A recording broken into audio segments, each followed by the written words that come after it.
los orgánulos intracelulares, los organismos citoplasmáticos, las organelas citoplasmáticas, reciben varios nombres de acuerdo a los autores. Estos orgánulos intracelulares son pequeños órganos, ¿no?, que tiene la célula para cumplir una función en particular. Son estructuras físicas muy bien organizadas que cumplen funciones específicas dentro de la célula. Dentro de estos orgánulos intracelulares tenemos a las mitocondrias, el aparato de Golgi, el retículo endoplásmico, tanto el rugoso como el liso, los lisosomas, además de los lisosomas, una variante de los lisosomas, los peroxisomas. En este dibujo podemos ver todas estas estructuras, ¿no?, que dispone la célula para el cumplimiento de diversas funciones. Además, la célula tiene estructuras membranosas. Cada una de estas organelas citoplasmáticas que estamos viendo acá, un segundito, por aquí puede haber esto, vamos a ver, ahí. Cada una de estas organelas citoplasmáticas, ¿no?, el retículo endoplásmico, el aparato de Golgi, las mitocondrias, los lisosomas, los peroxisomas, cada uno tiene su propia membrana celular. Esta membrana celular es similar, perdón, una membrana no celular, sino su propia membrana. Esta membrana es similar a la membrana celular. Desde el punto de vista de la estructura física, también está constituida por fosfolípidos, por proteínas. El núcleo también tiene su propia membrana, la membrana nuclear, también formada por fosfolípidos y proteínas. Y finalmente está la membrana celular, la membrana plasmática, ¿no?, o membrana citoplasmática, que es la que va a proteger a la célula o va a aislar a la célula del ambiente que lo rodea. Estas cubiertas membranosas, entonces, que tiene cada uno de los orgánulos y la propia célula y el núcleo, están compuestas por lípidos y por proteínas. Los lípidos constituyen una barrera que impide el movimiento del agua y de sustancias hidrosolubles desde un compartimiento celular a otro. Esto significa que los lípidos cumplen el papel fundamental de aislar a cada orgánulo dentro de la célula, aislar al núcleo dentro de la célula, separar a cada orgánulo y al núcleo del agua y de los otros componentes hidrosolubles que están en el líquido intracelular, que están en el protoplasma. También los lípidos que están constituyendo entonces la membrana celular, lo que hacen es aislar a la célula del ambiente que lo rodea. Los lípidos entonces son una barrera para el agua, son una barrera para las sustancias hidrosolubles. Entonces, el agua y las sustancias hidrosolubles no pueden circular desde el exterior hacia el interior de un orgánulo, ni desde el interior del orgánulo hacia el exterior. Constituye una verdadera barrera. Solamente atraviesan esta barrera lipídica las sustancias liposolubles. Bien, ahora, además de los lípidos, todas estas estructuras membranosas tienen proteínas. Estas proteínas que están en la membrana, que atraviesan la membrana, son proteínas integrales, que esto quiere decir que atraviesan la membrana totalmente, ¿no?, de una cara a otra. Van a proporcionar las vías especializadas para el paso de sustancias a través de la membrana. Entonces, estas proteínas se van a convertir en verdaderas puertas, en verdaderas compuertas que van a permitir que entren y salgan sustancias liposolubles. Estas sustancias que no pueden atravesar la barrera lipídica, pero sí pueden atravesar la membrana a través de las proteínas, como una puerta de ingreso o de salida. Eh, Desde luego, estas estructuras proteínicas son específicas, permiten el paso, digamos, de iones, de otras moléculas de manera selectiva.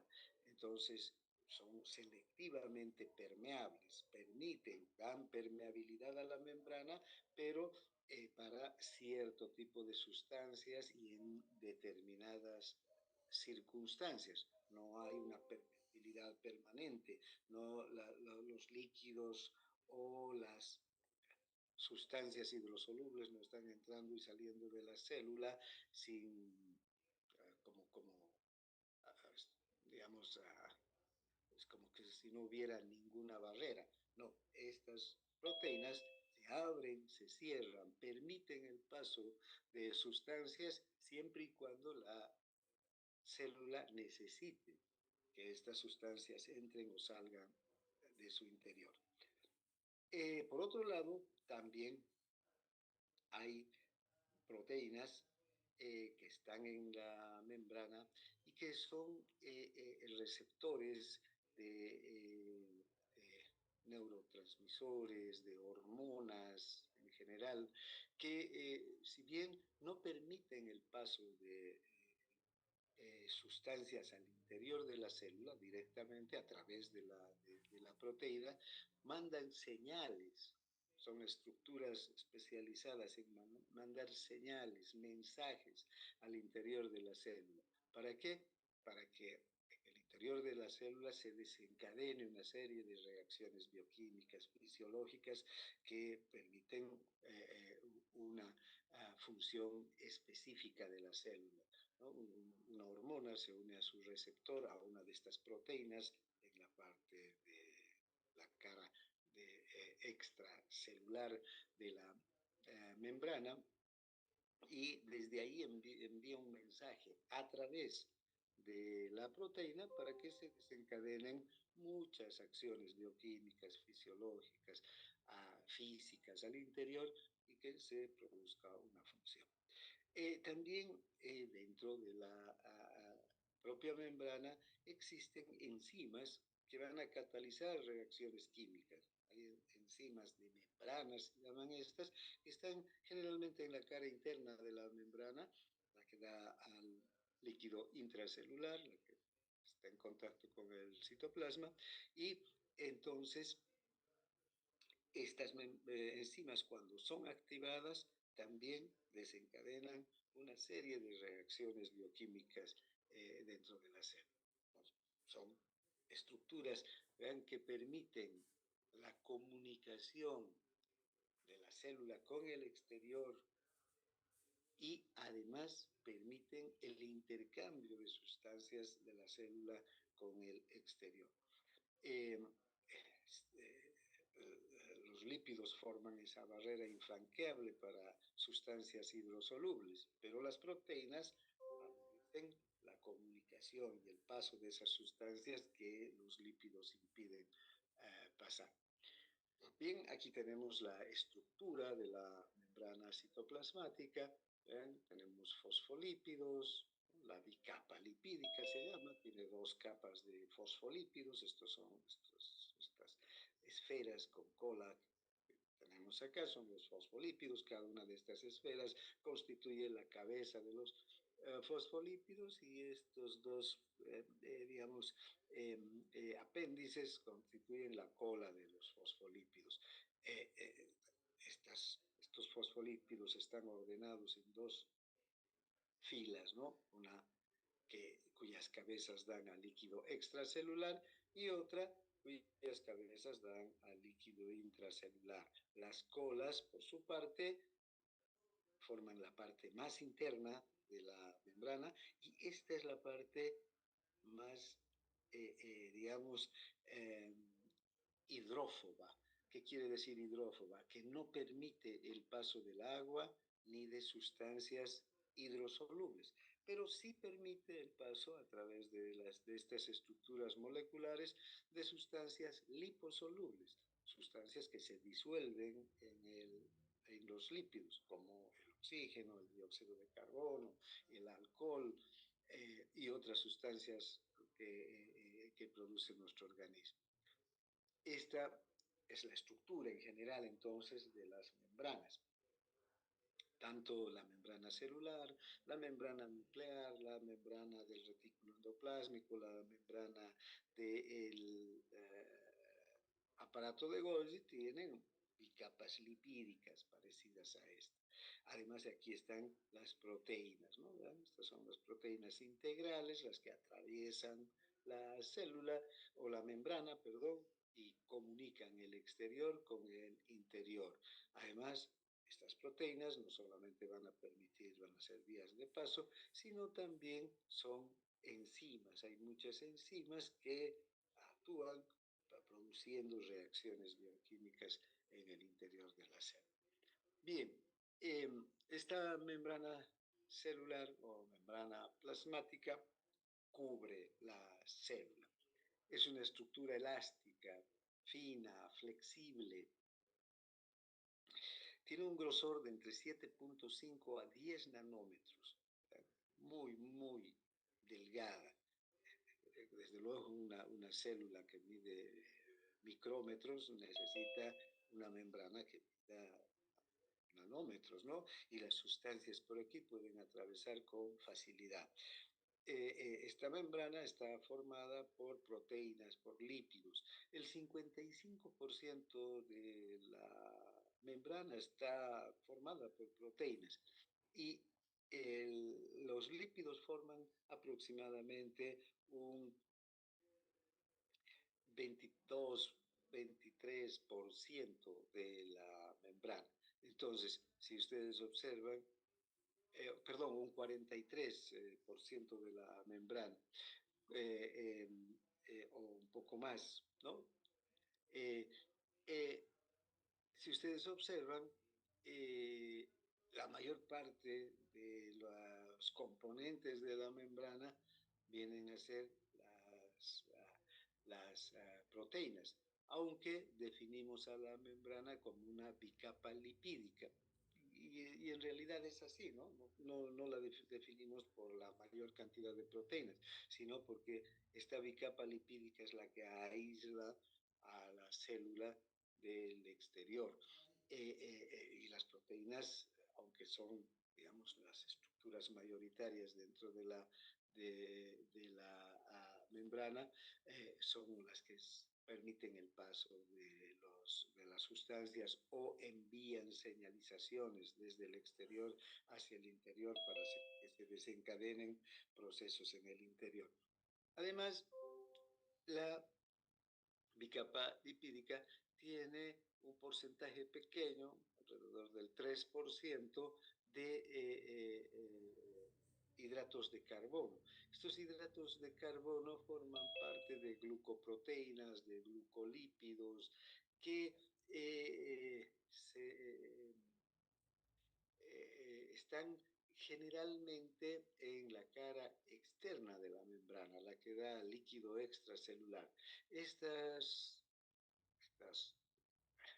glucoproteínas, estos hidratos de carbono que forman parte de las glucoproteínas, de los glucolípidos, se conocen con el nombre de glucocáliz. El glucocáliz es una estructura, entonces, como ustedes pueden ver, estas como antenitas que estamos viendo acá, estos son los hidratos de carbono. Estas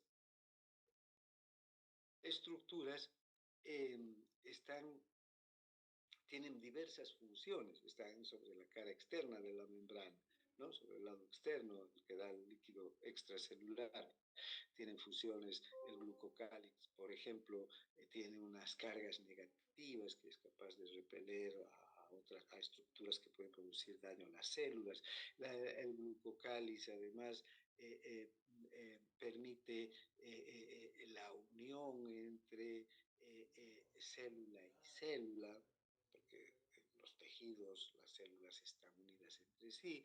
El glucocáliz también puede orientar la llegada de sustancias como hormonas o neurotransmisores para que se dirijan directamente hacia el receptor sobre el que tienen que actuar. Además, también el glucocáliz se ha visto que tiene funciones inmunológicas, ¿no? Como decía al principio, no solo repele las sustancias tóxicas, sino también participa de alguna manera del sistema inmunológico para ayudar a activar el sistema inmunológico en general. Bien, entonces, estas estructuras, estos hidratos de carbono que están en la superficie de la membrana, el lado externo de la membrana, son esenciales también para las funciones de la célula y la sobrevivencia de la célula, ¿no? Bien, aquí otra imagen, también la bicapa lipídica con las proteínas integrales, proteínas periféricas, el glucocáliz, los hidratos de carbono, vean como antenitas, ¿no? Estas son exosas que están ahí dispuestas y que ayudan, tienen muchas funciones. La bicapa lipídica es esencial, desde luego, es la que impermeabiliza a la célula, evita el paso de sustancias hidrosolubles, solamente tiene la posibilidad de brindar el paso a sustancias liposolubles a través de los intersticios entre las moléculas, entre las cabezas de los fosfolípidos y las colas de los fosfolípidos, digamos, pasan las sustancias hidrosolubles. Pero una sustancia liposoluble no puede atravesar este cerrado, esta cerrada estructura de cabezas y colas de fosfolípidos, además que es doble, una parte de la membrana, la que da al líquido extracelular, es como un empedrado de cabezas de fosfolípidos, y la que da al líquido intracelular es otro empedrado similar a este de cabezas de fosfolípidos. Entonces el agua es muy difícil, si no imposible, que atraviese esta estructura tan estrecha. Pero las sustancias liposolubles se solubilizan, entonces tienen una facilidad enorme para pasar. La membrana por eso tiene una parte que es hidrófila, la que está en contacto con el agua, con el líquido extracelular y con el líquido intracelular, y una zona hidrófoba, esta que está aquí al centro, donde están las colas de los fosfolípidos, por donde no atraviesa el agua ni ninguna sustancia soluble. También hay entre las colas de fosfolípidos podemos encontrar colesterol.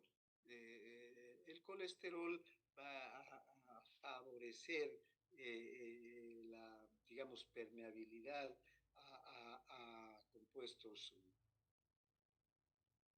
liposolubles, y va a determinar además también el grado de impermeabilidad para las sustancias hidrosolubles, ¿no? Estas son las moléculas en esta membrana, podemos ver la bicapa, ¿no? Y aquí los fosfolípidos y el colesterol.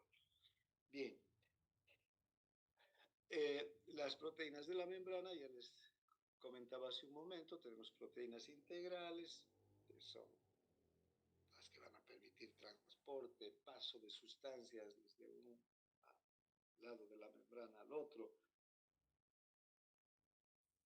Por ejemplo, los canales de sodio, los canales de calcio, los canales de potasio, son este tipo de proteínas integrales que cuando se abren permiten el paso de un ion.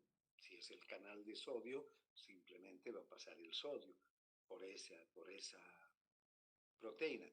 Otra proteína será un canal de potasio, va a tener otra estructura, otra característica desde el punto de vista de su estructura química y por ahí solamente va a pasar el potasio y habrá otra proteína que es el canal de calcio y que va a permitir el paso del calcio.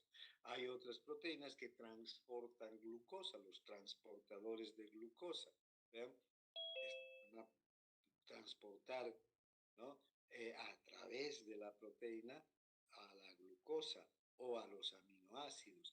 Entonces tenemos varios tipos de proteínas integrales. Hay otros que son medios de comunicación, simplemente.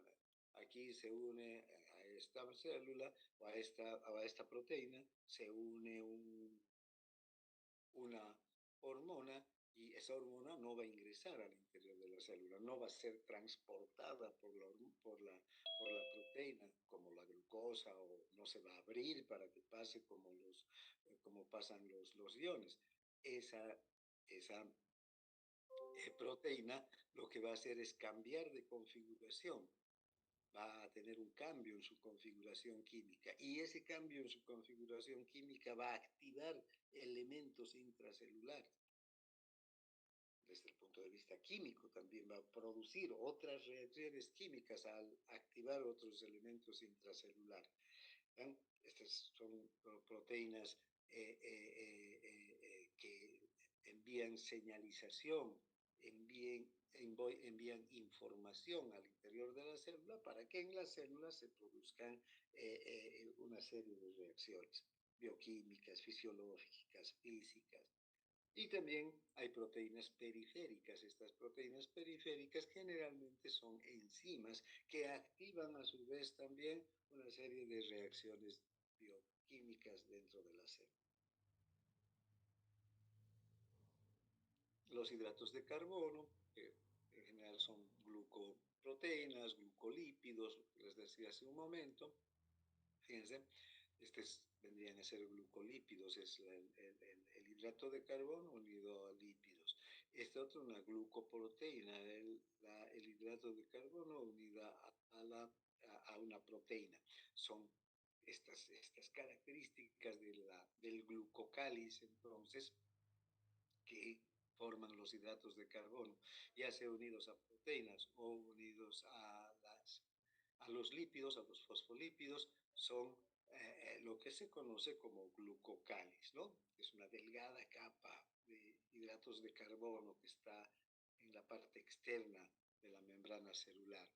Ya les decía, tienen carga eléctrica, lo que confiere electronegatividad a la célula y entonces esa electronegatividad es capaz de rechazar sustancias tóxicas, células extrañas como bacterias, virus, para eso le sirve, para proteger a la célula. Pero también este mismo glucocáliz ayuda a unir a las células. Una célula que está al lado de esta, digamos, esta membrana es de una célula. Y aquí hay otra célula que está compartiendo el espacio entre esta célula y la otra célula, y el espacio intersticial. Pero fíjense, en ese espacio intersticial va a darse la unión entre las dos células para formar un tejido. Entonces, y además otros elementos, otras proteínas como el colágeno, los proteoglicanos van a estar aquí, pero estos glucocáliz ayudan a la unión, a la atracción entre célula y célula. Actúan también como componentes de los receptores para la unión de las hormonas, de los neurotransmisores. Si este es una proteína integral, este es un receptor de una hormona específica, esa hormona que llega a través del líquido extracelular tiene que unirse a su receptor específico, no se puede unir a cualquier receptor. Cada receptor es específico para una hormona. Entonces, esa hormona tiene que llegar y es atraído por la estructura química que tiene este receptor. Parte de esa estructura química que va a atraer a la hormona la constituye glucocáliz, ¿no? Bien, de aquí unas 2 o 3 clases vamos a hablar en específico de la membrana y de todos los medios de transporte, todos los canales que hay en las membranas, todos los mecanismos de segundo mensajero, es decir, todas estas estructuras proteicas que hay en la membrana, cuando hablemos de los medios de transporte y de comunicación a través de la membrana celular, que va a ser una clase específica para hablar de. Bien, ahora hablaremos del citoplasma y sus órganos. Tenemos un repaso rápido de los orgánulos, de los organitos, organelas que tiene el citoplasma, que tiene la célula en su interior. Eh, entonces ya sabemos que en el interior de la célula hay líquido, hay iones disueltos en el líquido, hay glucosa disuelta en el líquido, hay proteínas, hay lípidos, ¿no? Y hay estructuras membranosas que cumplen funciones importantes. Estas estructuras membranosas son el retículo endoplásmico, el aparato de Golgi, las mitocondrias, los lisosomas y los perioxisomas. Así como nosotros tenemos en nuestro interior pulmones, tenemos hígado, tenemos estómago, tenemos este, eh, médula ósea, tenemos corazón, son órganos que trabajan de forma, digamos, específica, tienen una función específica, pero que están directamente interconectados e interrelacionados entre sí para cumplir una función mayor. Entonces, la vida de la célula depende del funcionamiento armónico y coordinado de todas estas estructuras, de todos estos órganos, de todos estos organos. Empezaremos hablando del retículo endoplásmico. Vean, el retículo endoplásmico, como se ve en el dibujo, no es nada más que una red, por eso se llama retículo. Retículo viene de red, parece una red de pesca, una red del arco de fútbol, ¿no? Una red. Eh, Esta red está compuesta por túbulos y vesículas que están interconectadas entre sí. ¿Ven? Este es un túbulo, ¿no? Hay vesículas que están interconectadas. Si observamos esta parte sería la de la membrana del retículo endoplásmico. Esta parte de aquí, la membrana, es un corte del retículo endoplásmico lo que estamos viendo. Y aquí está la membrana. Esta parte da al líquido intracelular y aquí adentro es un túbulo, un tubo, ¿no? Que está conectando todas las partes del retículo. Por eso se dice que es una red de túbulos y vesículas que están interconectadas entre sí.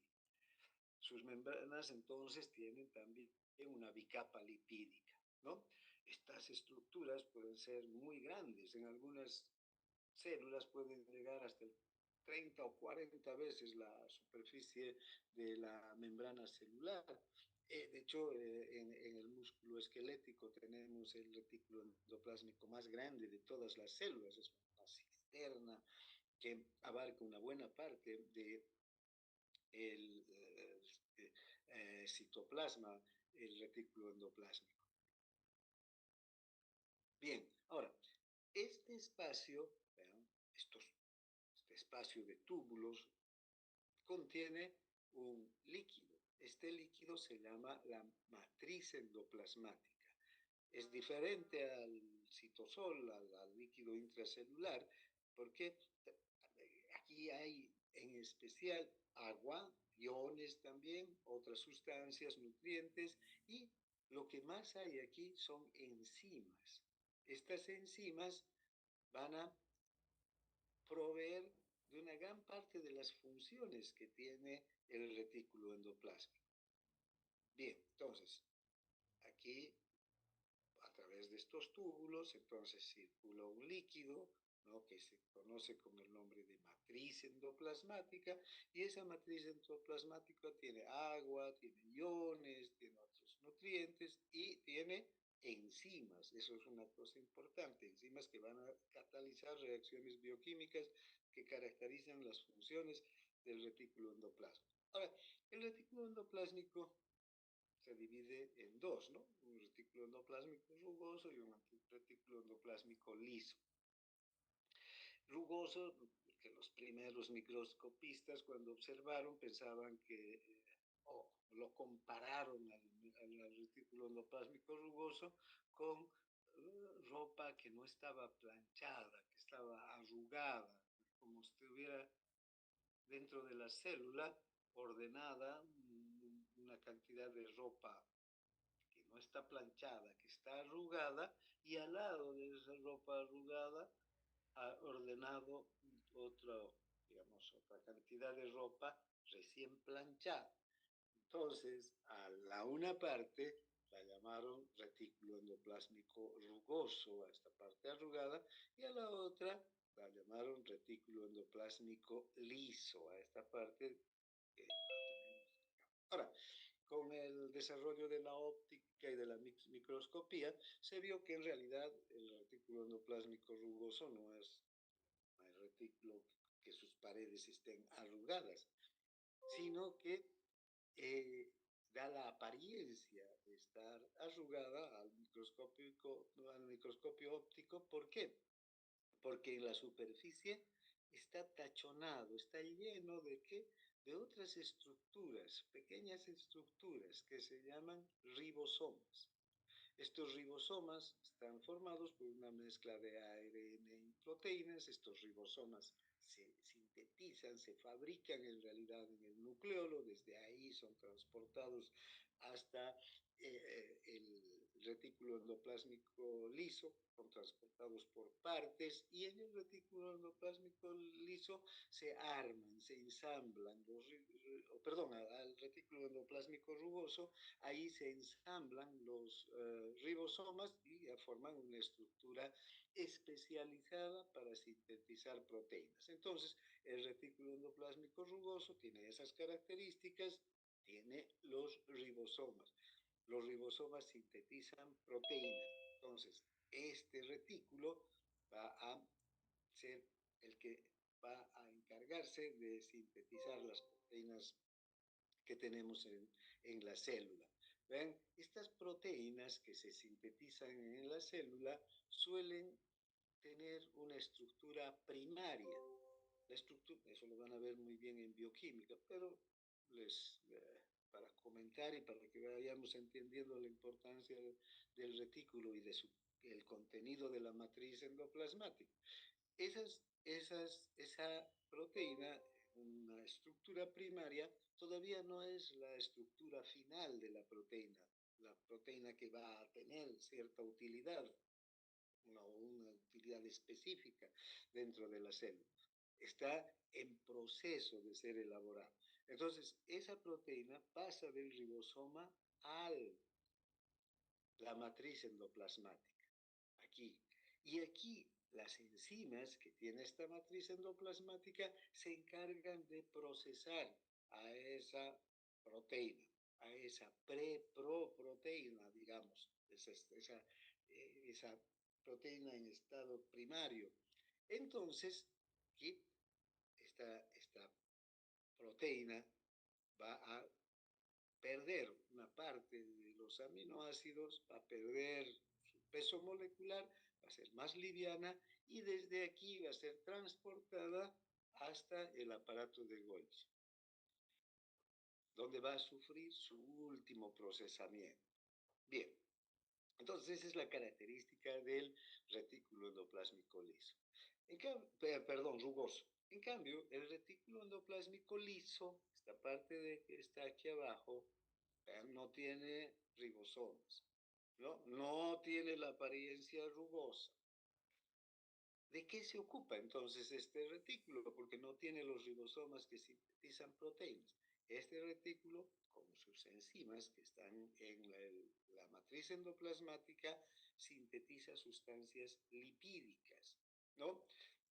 forma vacuolas llenas de lípidos que van a participar en varios procesos metabólicos dentro de la célula y eh, eh, también el retículo se va a encargar de otras funciones bioquímicas que pueda tener una célula en particular.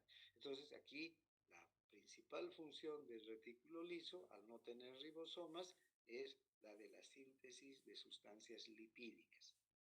Bien, son las características de los dos retículos. Ahora, si ustedes observan esta imagen de la célula, podemos ver que el retículo endoplásmico, tanto rugoso como liso, están muy conectados con esta otra estructura, el aparato de Golgi. Este aparato de Golgi también tiene membranas, ¿vean?, tubulares, muy parecidas y una estructura tubular muy parecida al retículo endoplásmico liso. Tiene la membrana lipídica, tiene estructuras tubulares, ¿no? De hecho, aunque no es una red, sino es una eh, disposición como en capas apiladas. ¿Qué quiere decir esto? Que estuvieran unas estructuras sobre de otras. De hecho, los primeros microscopistas pensaban o compararon a el retículo endoplásmico, o perdón, al aparato de Golgi con eh, sacos de trigo, ¿no? Haríamos en nuestro tiempo, que es más, digamos, más familiar para nosotros, es como si tuviéramos unas bolsas de esas grandes de azúcar o de harina apiladas, es decir, puestas unas sobre de otras. Y eso es lo que da la impresión, ¿verdad? Que aquí hay una bolsa, aquí hay otra bolsa, aquí hay otra bolsa, aquí hay otra bolsa, una sobre de otra. También algunos microscopistas dijeron que parecían monedas, ¿no?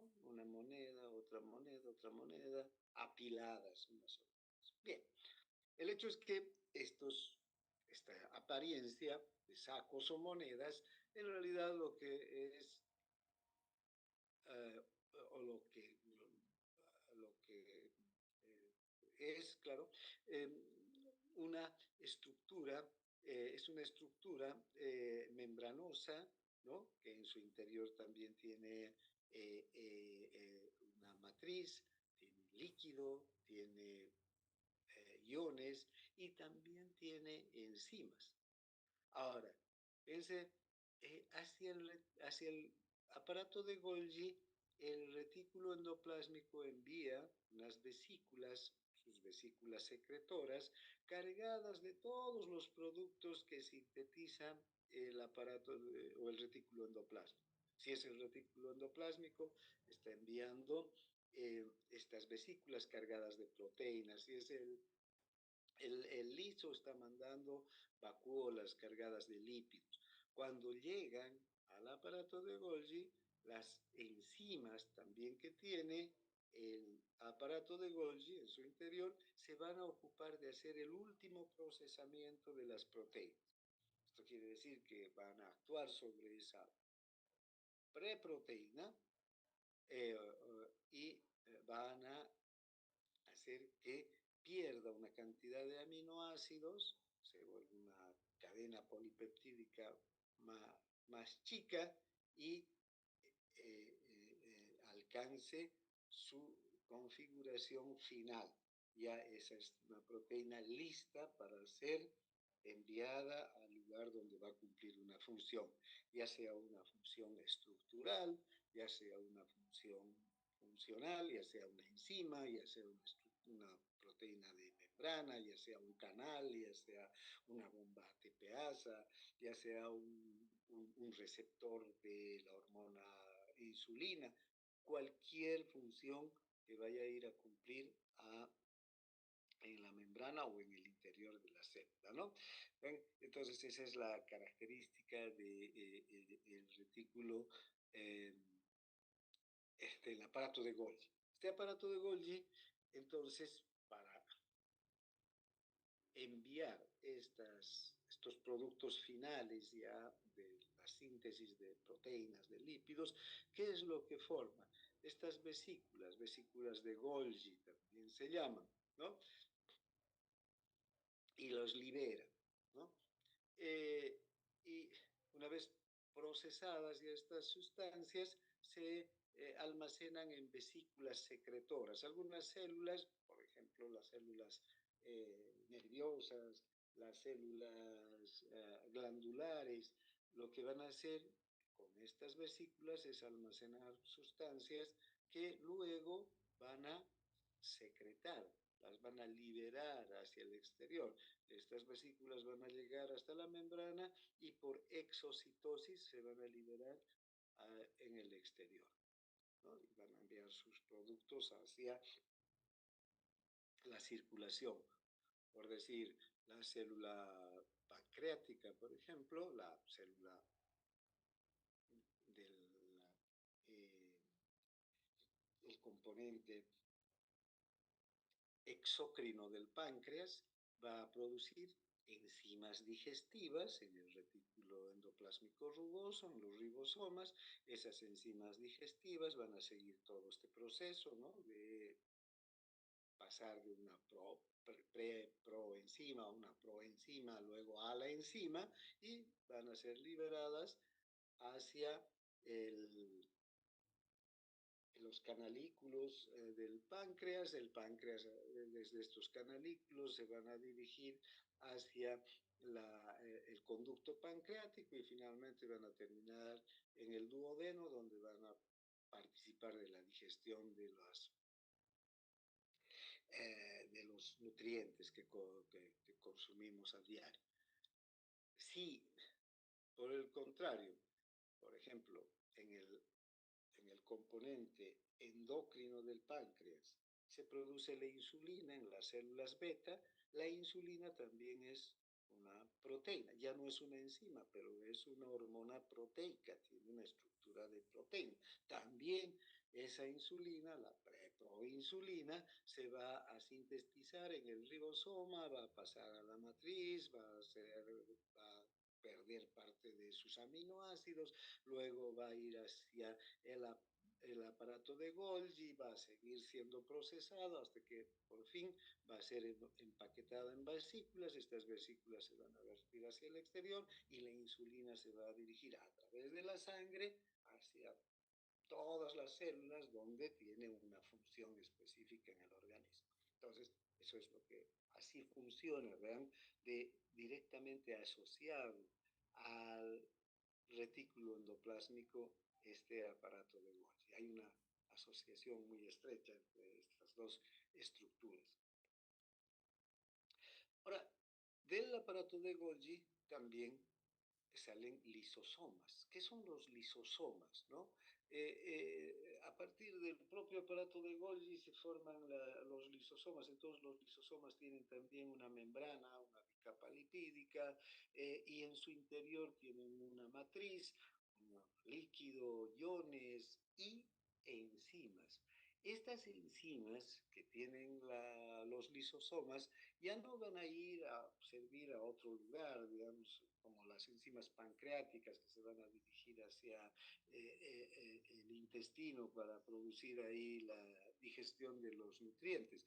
Estas enzimas van a digerir los propios componentes celulares que sean aprovechados para la nutrición de la célula. La célula recibe eh, hidratos de carbono, recibe proteínas, recibe lípidos. Entonces, los lisosomas tienen enzimas hidrolasas que lo que hacen es hidrolizar o destruir, si quieren, digerir también, es el término, las macromoléculas. Vean, estos lisosomas van a constituir el aparato digestivo de la célula. ¿Por qué? Porque ahí están las enzimas digestivas que la propia célula necesita para procesar los productos que, que va a digerir para su propia nutrición. Ahora, no solamente la célula procesa productos que llegan de afuera, sino también sus propias estructuras dañadas.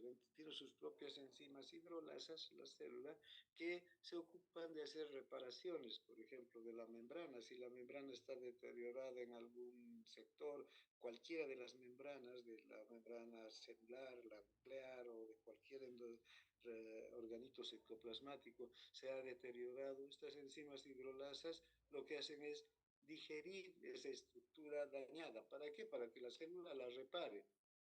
Como que si es una pared vieja, ¿no? Que se está descascarando, que hay unos ladrillos que se están rompiendo, ¿qué es lo que se hace? Viene un albañil, saca todo lo malo y pone nuevamente ladrillos nuevos, qué sé yo, revoca la pared. Eso hace la célula todo el tiempo, porque la célula está en permanente remoción, porque ¿ven? Las células no son estructuras eh,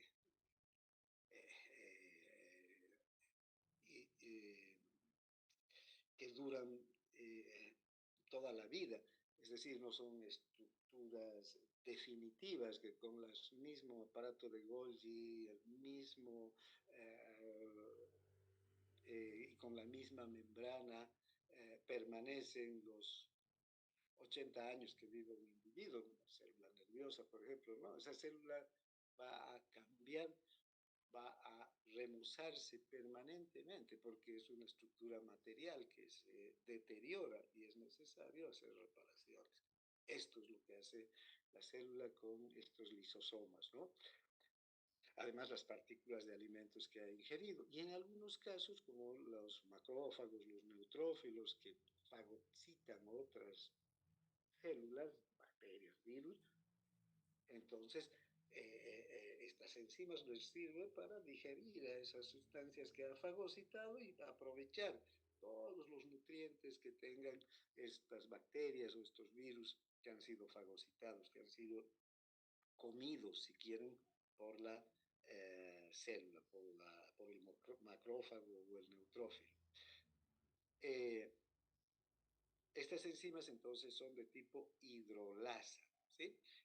Hidrolizan a las proteínas, las descomponen en aminoácidos, al glucógeno en glucosa o a los hidratos de carbono en glucosa, a los lípidos en ácidos grasos, ¿no? Entonces van hidrolizando, digiriendo las moléculas grandes para volverlas moléculas pequeñas, para que las propias células los asimilen.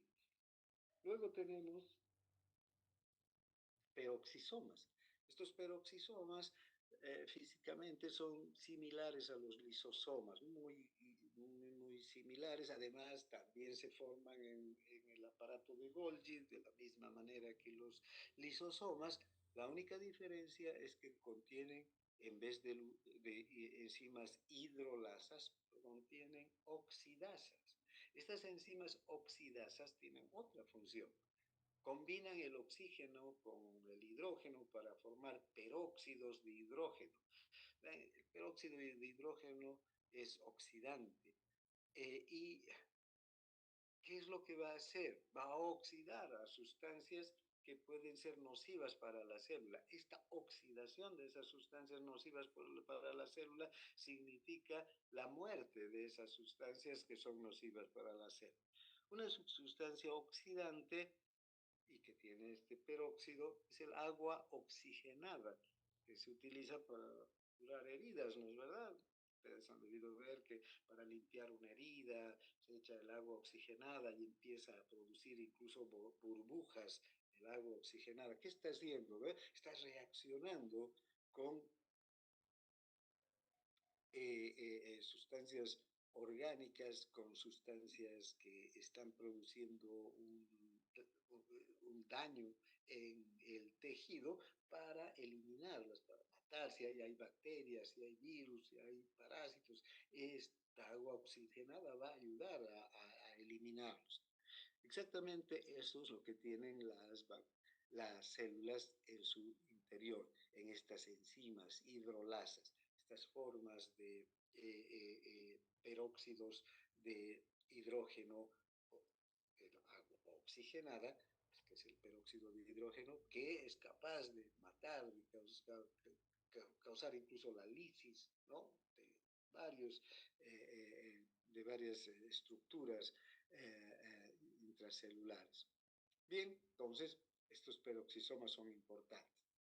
Finalmente, tenemos una serie de vesículas secretoras que son los gránulos secretores que se forman también en el retículo endoplásmico, en el aparato de Golgi, y que se liberan desde el aparato de Golgi hacia el citoplasma y que luego van a pasar, van a llegar hasta la membrana celular, y desde la membrana celular estos gránulos secretores van a secretar sus productos, enzimas, hormonas, otras sustancias hacia el líquido extracelular, y en el líquido extracelular o desde el líquido extracelular estas sustancias van a ir hacia otras células, puede ser en el mismo tejido o pasen hacia los capilares, y en los capilares circulen por la sangre y lleguen hacia otros órganos donde pueden cumplir una función.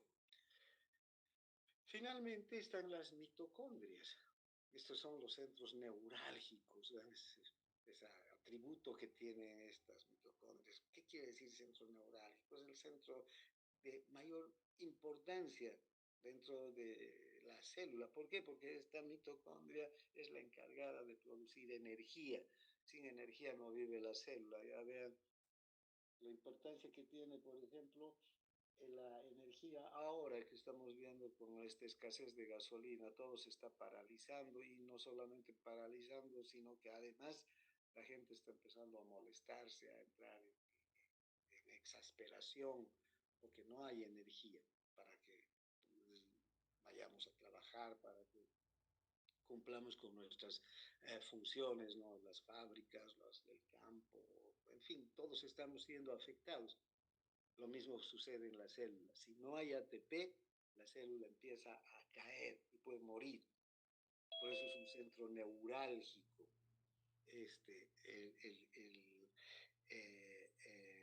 la mitocondria. ¿Qué hacen las mitocondrias? Extraer energía de los nutrientes para las funciones celulares. Estas mitocondrias se encuentran en todas las zonas del citoplasma. Pueden variar entre menos de 100 mitocondrias hasta miles. Hay células que son muy energéticas, ¿no? Y entonces necesitan de muchísimas mitocondrias. Hay otras células que son menos energéticas, que su metabolismo en general es bajo. Por ejemplo, en el hueso el metabolismo es bajo, entonces tienen menos mitocondrias que una neurona, donde la neurona tiene una actividad permanente las 24 horas del día y una actividad muy intensa. Pues fíjense, en la neurona, o en el músculo esquelético, o en el músculo cardíaco, se necesitan muchas mitocondrias porque hay necesidad de procesos metabólicos intensos durante todo el día. Pueden medir desde unos cientos de nanómetros hasta varias micras en algunas células. ¿Cómo es su estructura? ¿Ven? La mitocondria tiene dos membranas, una membrana externa, esta que estoy aquí delineando, y una membrana interna, ¿eh? Esta membrana que tiene estas sinuosidades, ¿no? O estos plegamientos. Ahora, dentro de la membrana interna también vamos a tener lo que se conoce como la matriz, ¿no? Mitocondrial. Vean aquí la matriz, así como hay la matriz endoplasmática, esta matriz mitocondrial. Esta matriz mitocondrial, que está formada por los plegamientos de la membrana interna, contiene en especial enzimas oxidativas. Estas que van a oxidar al oxígeno, en este caso. ¿Para qué? Para formar ATP. Este mecanismo de formación del ATP con el NAD, el FA, lo van a ver muy en detalle en bioquímica. ¿Sí? ¿Sí? ¿Alguien habla? Quería, ¿Alguien quiere participar? Porque el que quiere consultar o decir algo lo puede hacer con toda libertad. Bueno, entonces, ven, entonces en esta matriz mitocondrial es donde los nutrientes van a terminar siendo oxidados, la glucosa, los ácidos grasos, ¿no? Para extraer la energía que requiere la célula. ¿Cuál es esa energía? Esta molécula de alta energía que es el ATP, ¿no? El ATP se forma entonces a nivel de la mitocondria. Sin ATP, la célula no puede sobrevivir. Es la principal fuente de energía de la célula. Vamos a ir viendo cómo las células necesitan, hay estructuras celulares que necesitan fosforilarse, es decir, tomar un fosfato de alta energía del ATP, convertirlo en ADP, y para que ese fosfato de alta energía les permita desencadenar algún tipo de efecto, producir algún efecto, la contracción muscular, la liberación de una sustancia desde el citoplasma hacia el líquido extracelular o captar una sustancia desde el líquido extracelular hacia el interior del líquido extracelular. Han oído ustedes oír hablar, tal vez ya no, seguro que han estudiado y han hablado de la bomba ATPasa, sodio-potasio. Vean qué hace esta ATPasa. Mete dos potasios y saca tres sodios de la célula. Todo el tiempo está trabajando. Esa acción de la ATPasa es esencial para el funcionamiento celular. A partir de las próximas clases vamos a hablar muchísimo de estas ATPasas, no solamente hay la ATPasa de potasio, hay la ATPasa de calcio, hay la ATPasa de hidrógeno, ¿no? Que sin su participación, sin su concurso, las células no podrían desencadenar ningún tipo de acción. Y se mueven por el ATP. Pero todo es ATP. En el interior solo es un ejemplo, las ATPasas, ¿no? La miosina, que es la proteína contráctil de los músculos, de los tres músculos, del esquelético, del liso y del cardíaco, tienen que fosforilarse. ¿Qué quiere decir eso? Tomar un fosfato de alta energía del ATP, ¿para qué? Para poderse contraer. Si no hay ATP, no se contrae el músculo. Entonces, vamos a ir viendo cómo el ATP es la energía que produce todas las actividades celulares y todas las actividades del organismo, esa energía que libera esta molécula de ATP. Bien, eh, una cosa interesante es que en la historia natural de las células, al parecer los biólogos tienen una teoría que en el mar primitivo, cuando recién aparecieron las primeras células, habían células grandes, las primeras células eran unas células grandes que tenían capacidad de captar nutrientes, pero que no tenían capacidad de producir energía. ¿Sí? Eh, eran, Utilizaban más la energía que les llegaba del entorno, sol, el calor,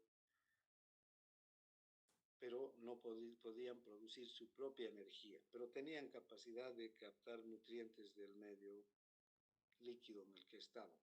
Pero habían otras células mucho más pequeñas que eran capaces de producir energía, pero no tenían capacidad de captar nutrientes por su tamaño, por sus características. Entonces hubo una simbiosis, ¿verdad? Nuestra asociación entre dos organismos vivos en los que los dos salen ganando. Entonces, la simbiosis dio como resultado que la mitocondria dejó de ser, o sí, la mitocondria dejó de ser una célula independiente y pasó a ser un organito citoplasmático. Este organito citoplasmático aprovechaba toda la energía que las células grandes producían o eran capaces de captar y los convertía en energía que las células grandes no podían producir. Entonces, es una interesante eh, eh, teoría y como toda teoría es difícil de comprobar, pero es una teoría que tiene bases científicas. De hecho, por ejemplo, hay el ADN mitocondrial, que muestra que el ADN que está en las mitocondrias es diferente del ADN que está en el núcleo de las células. Entonces, son elementos que han dado lugar a la construcción de este tipo de teorías para poder entender, ¿no?, cómo ha sido la organización de las células, desde la primera célula que ha aparecido en nuestro organismo, en nuestro eh, mundo, hasta hoy día que tenemos eh, organismos vivos tan complejos como es el ser humano. Bien, luego la célula también tiene estructuras filamentosas, tubulares, todos estos son proteínas que están organizadas en tubos, en filamentos. Eh, ¿Quién origina estos túbulos, estos filamentos? Los propios ribosomas de la célula, porque son proteínas. Entonces, los ribosomas sintetizan un tipo de proteína que forma túbulos, que forma filamentos. ¿Y para qué le sirven estos túbulos y filamentos a la célula? Le sirven para formar el citoesqueleto, darle la forma a la célula, la estructura que va a contener a la membrana, que va a contener a los organitos citoplasmáticos. Es como, digamos, en una construcción de una casa se necesitan soportes, ¿no? Los cimientos, se necesitan columnas que están armadas con fierro, con cemento, ¿no? Para que en esa estructura se puedan después recién hacer las paredes y la estructura ya de la casa. Entonces, de hecho, estos filamentos, ¿sí?, estos túbulos y microtúbulos que se producen al interior de la célula son los que le dan la forma al glóbulo rojo, esa forma esférica, bicóncava, ¿no? A la neurona le dan su propia forma, al músculo liso le dan su forma, o a las células planas, o a las células cilíndricas. Cada célula tiene una forma gracias a que tiene una estructura sobre la que se construye toda el aparato celular. Entonces, estos filamentos, estos microtúbulos, actúan como citoesqueleto, como nuestros huesos. Nuestro esqueleto nos da, vean, nuestra forma.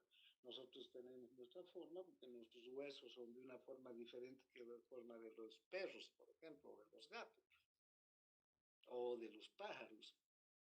Entonces, así como son los huesos también para los vertebrados, son estos microtúbulos, estos filamentos para la célula, ¿no?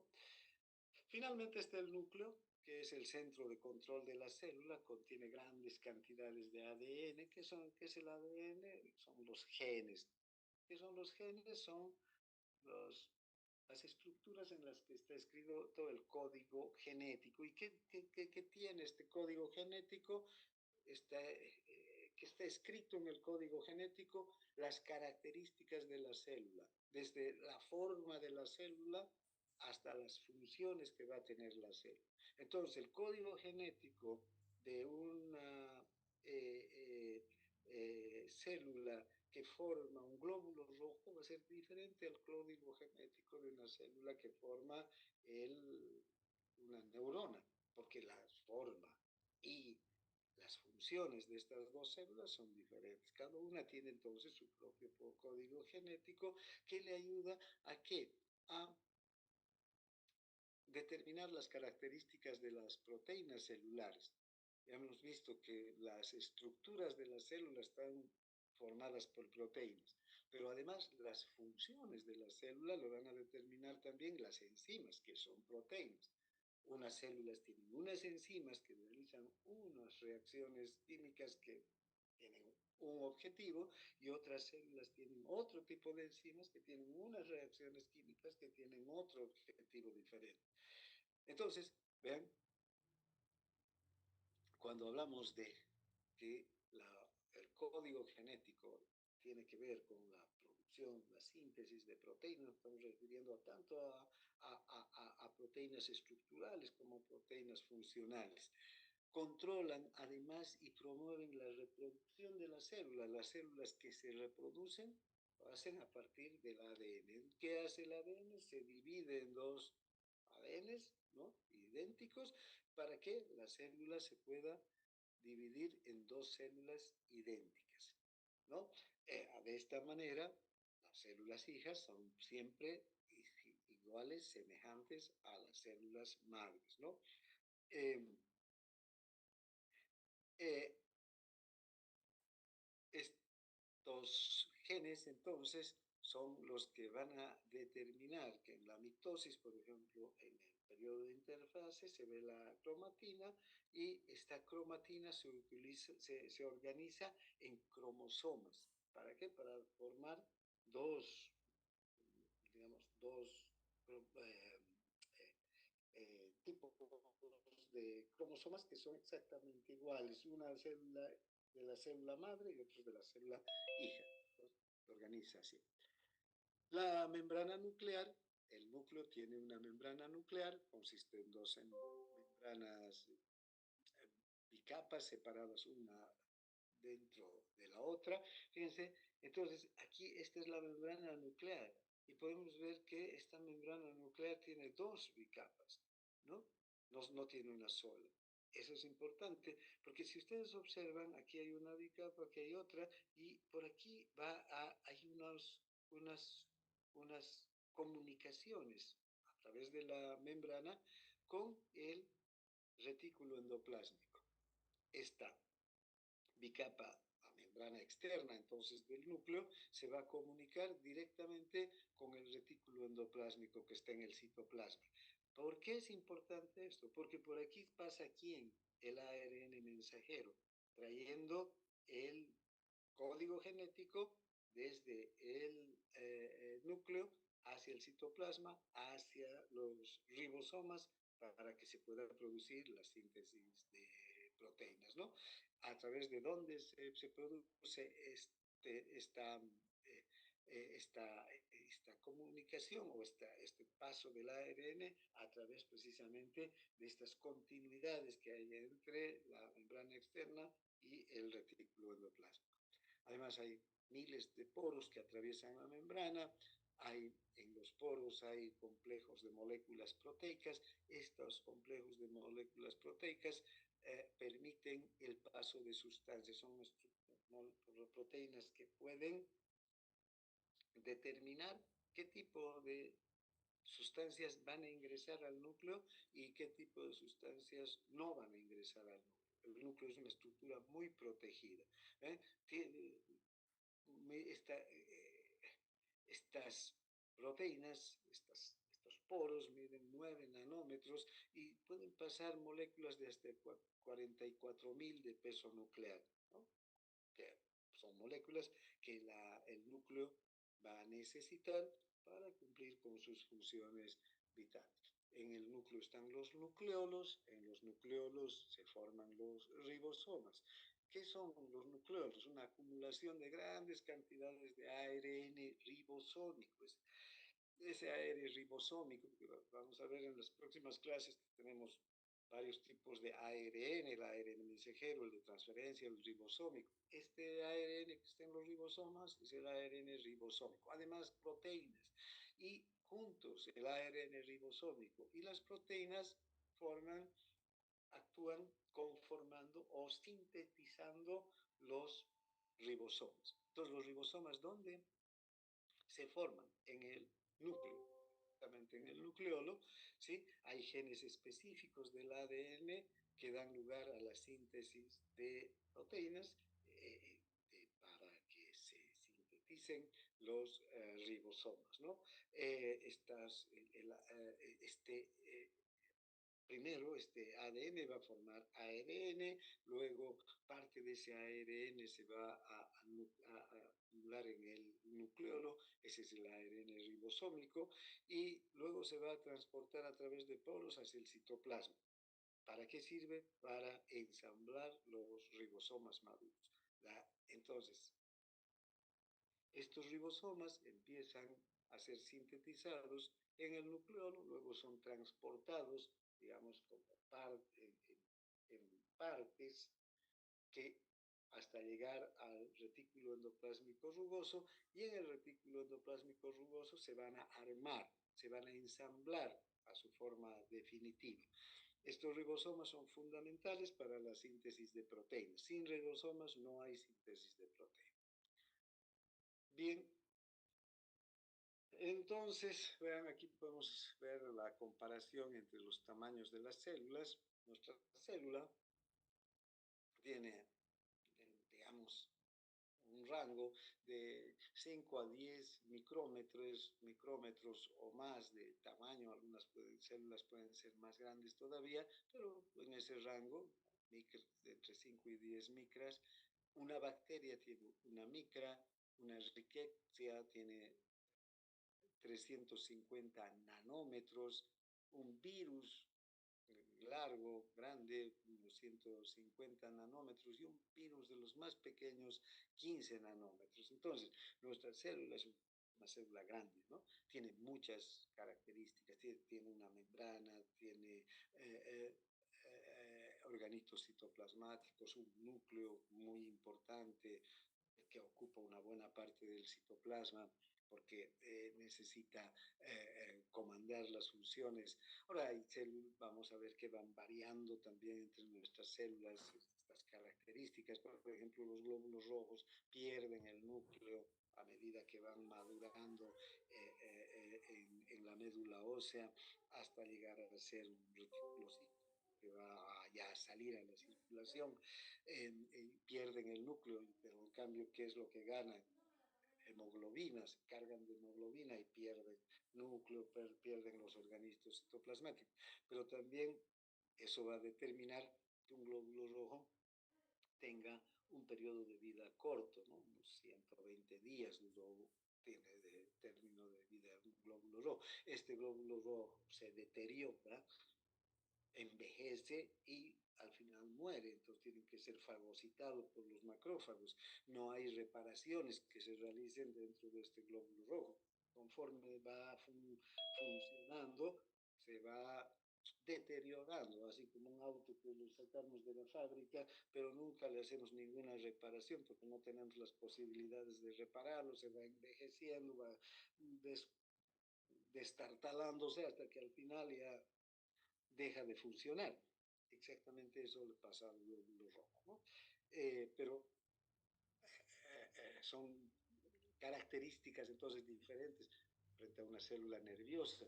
Una célula nerviosa, nacemos con células nerviosas que van a acompañarnos durante toda la vida, y esas células entonces tienen que hacer permanentemente reparaciones, como les decía hace un momento. Finalmente, hay sistemas funcionales dentro de la célula. Hay que ver que las sustancias que la célula necesita para vivir, crecer, reproducirse, tienen que atravesar la membrana. Sustancias que la célula produce y que tiene que eliminar, ya sea desechos o sustancias que van a ser utilizadas por otras células. La célula tiene que también hacer que atraviesen la membrana estas sustancias.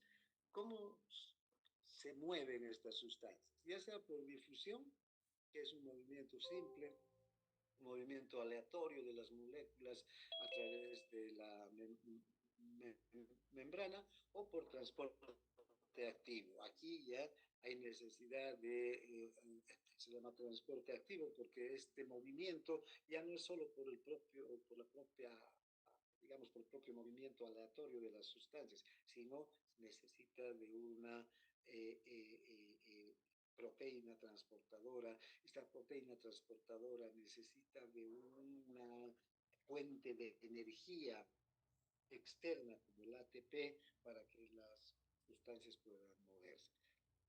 Además, la célula puede producir ingestión de vesículas o también eliminación de vesículas enteras a través de este proceso que se conoce como endocitosis y exocitosis, ¿no? La endocitosis es el ingreso de las partículas al interior de la célula. La eh, eh, exocitosis, en cambio, es la salida de las partículas hacia el exterior de la célula. En la endocitosis podemos encontrar la pinocitosis, que es cuando una célula ha eh, eh, eh, producir endocitosis de sustancias líquidas, y la fagocitosis cuando la célula hace la endocitosis de moléculas o de estructuras sólidas. Por ejemplo, un ejemplo de fagocitosis es cuando un macrófago devora, fagocita a una bacteria entera, ¿no? Y luego la digiere en su interior. Estos dos mecanismos, difusión y transporte activo, también los vamos a ver en una clase entera con todos sus detalles. Ahora solamente los nombramos. Bien, entonces aquí vamos a quedar hoy día. Hasta aquí es este tema. La próxima semana no sabemos si continúa o no esta situación. Ojalá que ya se resuelva, que podamos volver a clases presenciales. Si todo está bien, para la próxima semana vamos a inaugurar las clases de práctica. Entonces ya pasaríamos práctica desde las 7 de la mañana con cada grupo en el laboratorio. Estaremos pendientes a ver qué nos dicen las autoridades, o si vamos a hacer una inauguración también por vía virtual. Nosotros estaremos pendientes a lo que anuncian las autoridades de la universidad. Eh, pero de todas maneras, la próxima semana empezamos la clase práctica. La próxima semana vamos a terminar esta primera unidad con el tema de síntesis de proteínas. Ya vamos a ver en detalle todo ese proceso de síntesis de proteínas del que hemos hecho mención y hemos apuntado algunos aspectos muy, digamos, de detalle o muy general ahora. Aspectos generales de la síntesis de proteínas los vamos a ver ya en la próxima clase, cuando veamos cómo se sintetiza una proteína desde la copia de ADN al ARN mensajero, llega al ribosoma y qué procesos bioquímicos y químicos hay en el ribosoma para que se pueda sintetizar una proteína. Bien, no sé Doctor, si una consulta o algo para que podamos resolverlo así. Adelante. doctor, en la clase de ayer usted habló de los componentes del líquido extracelular. Sí. En su diapositiva los valores no concuerdan con el libro. ¿Qué valor no concuerda? Básicamente todos, del oxígeno, dióxido, los iones, potasio, sodio, varían mucho No las concuerda. cantidades. ¿Sí? ¿Has visto el ¿Su libro? cuál? Sí, sí, estoy con el libro y su diapo y no concuerdo. Ya. A ver, voy a revisar porque ese esquema es del libro directamente. ¿Ya? Ya. Pero de todas formas se estudia mejor del libro, ¿no? De los valores del Claro, libro. del libro. Ya. Gracias, doctor. Sí, sí. Bueno, ¿alguna otra?